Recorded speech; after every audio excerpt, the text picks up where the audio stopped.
Kara Walker was born in Stockton, California, being raised by her father who was a painter. At the age of 3, Walker knew she wanted to become an artist. As she became older, she started to experiment with ideas, creating images that would tell a story or make a bold statement.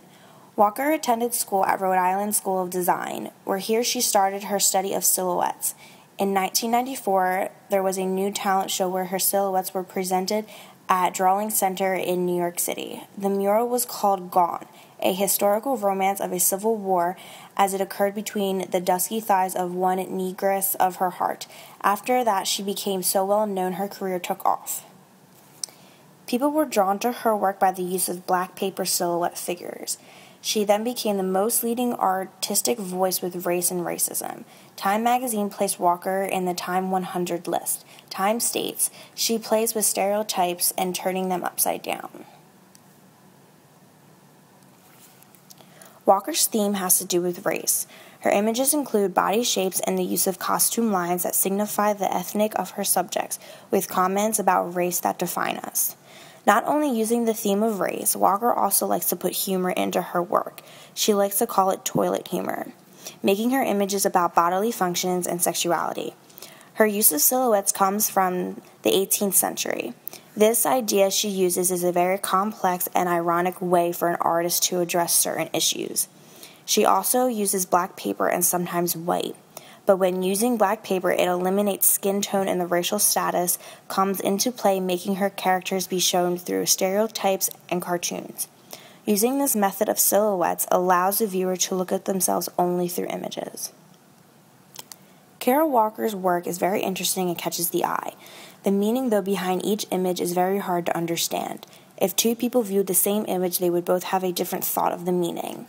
Her work, called Gone with the Wind, was set up in a circular room where the images surrounded the viewer. This technique was used so the viewer felt like they were a part of her images. The setup also lets the viewer see that this is a never-ending cycle of events. Each image of hers is an illusion of past events of certain parts of history, making her work very unexpected.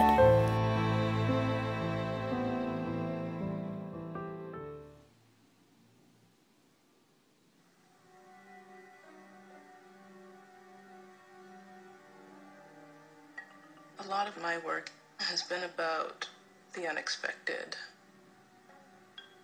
kind of wanting to be the heroine and yet wanting to kill the heroine at the same time.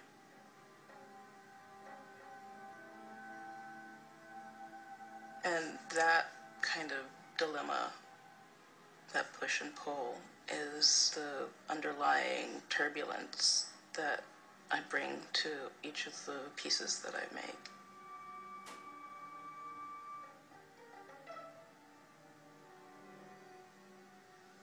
The silhouette lends itself to, avoidance of the subject, not being able to look at it directly.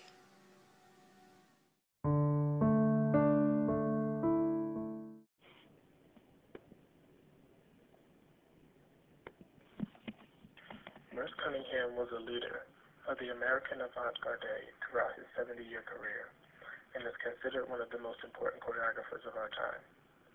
Through much of his life, he was also one of the greatest American dancers. With an artistic career distinguished by constant innovation, Cunningham expanded the frontiers not only of dance, but also of contemporary visual and performing arts. His collaborations with artistic innovators from every creative discipline has yielded an unparalleled body of American dance, music, and visual art.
said that Merce Cunningham changed the definition of dance when he became the first modern choreographer to discard music and plot to concentrate on the pure movement of bodies. Other artists were attracted to Cunningham's work, and he's collaborated with some legendary figures, including Robert Rauschenberg, Jasper Johns, John Cage, and David Tudor. What's unique about Cunningham's collaborations is that each artist creates his work separately. For instance, the dancer doesn't dance to the music. Music and dance are merely performed at the same time. It's an idea that's kind of hard to get used to, and I wondered whether dancers had trouble blocking out the music. No. Do you block out the sound you're hearing now in the street? It's there. And you, in a sense, you do what you're doing. I'm doing this while that's going on. And together that makes a kind of, it makes the situation we happen to be in. Well, I've carried that into the idea of making a dance. The music is made separately from the dance, but they operate or take place at the same time. How do you begin to choreograph a dance? I make movements. I make like one step, and then I figure out what that step is, and then I make another one. And then I go back and practice the two together, see, one after the other, so I'll remember it. We're mostly accustomed to thinking that things have to be done or explained or whatever in words. But for me, it's always been movement. Do we have to know a lot about dance to enjoy your work? Well, I hope not. I rather think that people who don't know anything about dancing might like it very much, because then they wouldn't have to worry about what they did know. It's often when you know something, then it doesn't fit what you know, then you think, oh, it can't be very good, or there's something wrong. And I always think that with people, one of the marvelous things about us as humans is that we can change our minds. We can shift. We can open ourselves to something which isn't just like what it was, or isn't just like what we thought. We are being forced every day to do this anyway, so we might as well try to do it in as many ways as possible. It's obvious that Cunningham doesn't want to be bound by rules or conventions. As a result, he's always trying something new. Like this dance for television. For me, it was an adventure. That is, this was a visual medium which I didn't know anything about. I didn't know how to turn a camera on and off. I never had a Brownie as a child. I didn't know anything about that. On the stage, if you want somebody not to be there, they have to go away. They have to leave. But with the camera, you just move the camera. And they're no longer there. Go. 1, 2, 3. I can, so to speak, use movement easier than words. I can think of something moving without having a word for it necessarily, and that makes somehow sense to me. And I can then think of another movement which makes sense to me in that way, and that's the way I've dealt all my life.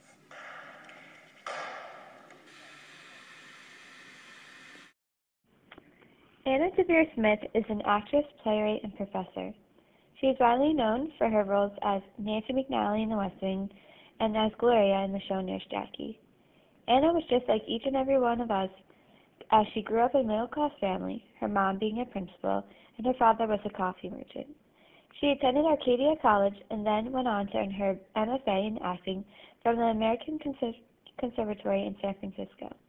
Her career as an artist was quite normal as actors and actresses go today, taking any and all work she can get, including off-Broadway productions and Broadway performances as well. She then moved to film and television, and now is an author and teacher. The one thing that really pulled me into Anna's path was her act of taking her shoes off as she performs for an audience. It is a way to see a point of view from someone else's eyes instead of your own.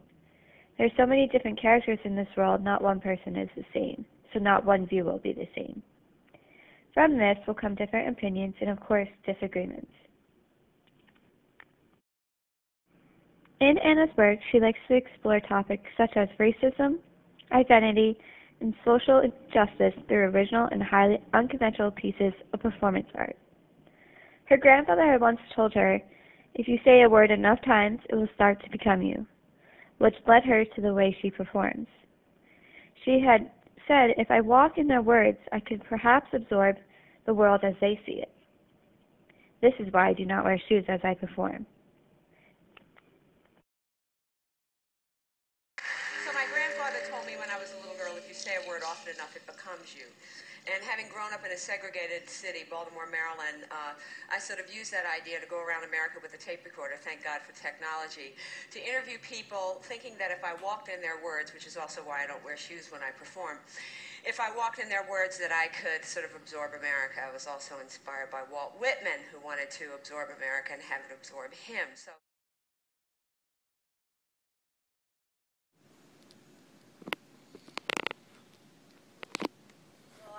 I will quote Cornel West, who has the best definition of not optimism, but hope. He's not as interested in optimism, and neither am I. And I must point out to you that I think your question is an American question, that Americans always want to know. They always... In our country, we always want to know, basically, is it going to be all right? I mean, that's what you're asking me. Is it going to be all right? I don't know.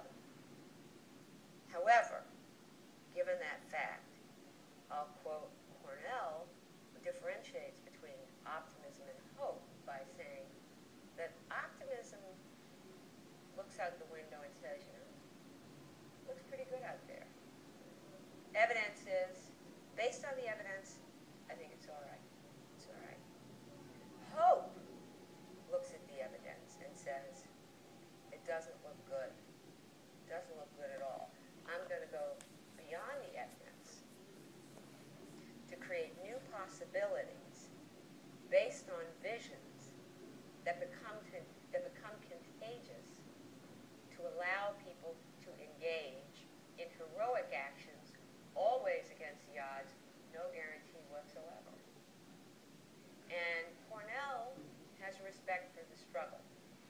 If the limitations of my experience gave anything to my lens, it is a love of the struggle and a respect for the fact that part of the human condition is that we are struggling, the way that a baby struggles from crawling to standing to walking. That's a part of the human condition. So then to embrace not this short kind of idea of optimism, which is, it's fine. The fact it looks good, let's go. But to actually say, it looks bad, let's go. Because if we go now, even when it's bad, we might be able to imagine something powerfully enough that we create leadership because people want to go after that vision of the future. And I do think that what art contributes to the whole enterprise is that as the people who have spent time trying to turn imagination into action, imagination into objects, that many of us would like to bring, especially to be of use in the time when people only want to look to see that it looks good and therefore I'm going to do what I can count on. Many of us would like to make a suggestion that causes people to try something hard and to try to go the other way, even if it looks bad. So now we ask that everyone takes their shoes off and finds a new place to sit down in the room next to someone you've never sat next to this whole semester. As you do this, we'd like you to think about why we asked you to perform this task. Do you notice something different? Maybe a new landscape, a friend has changed their hairstyle, whatever it may be. And today, as a group, we'd like to explore how us as the incoming freshmen have seen a dance program. Any feelings, emotions, negatives or positives, as your first year here. We'd like you to pick one symbol.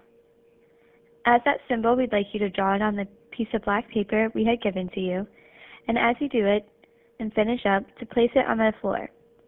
Notice where you placed it, and notice where your fellow classmates placed theirs.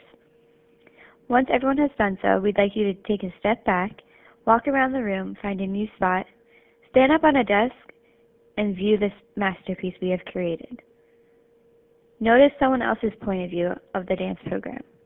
Notice someone else's feelings, their emotions, the negatives or the positives.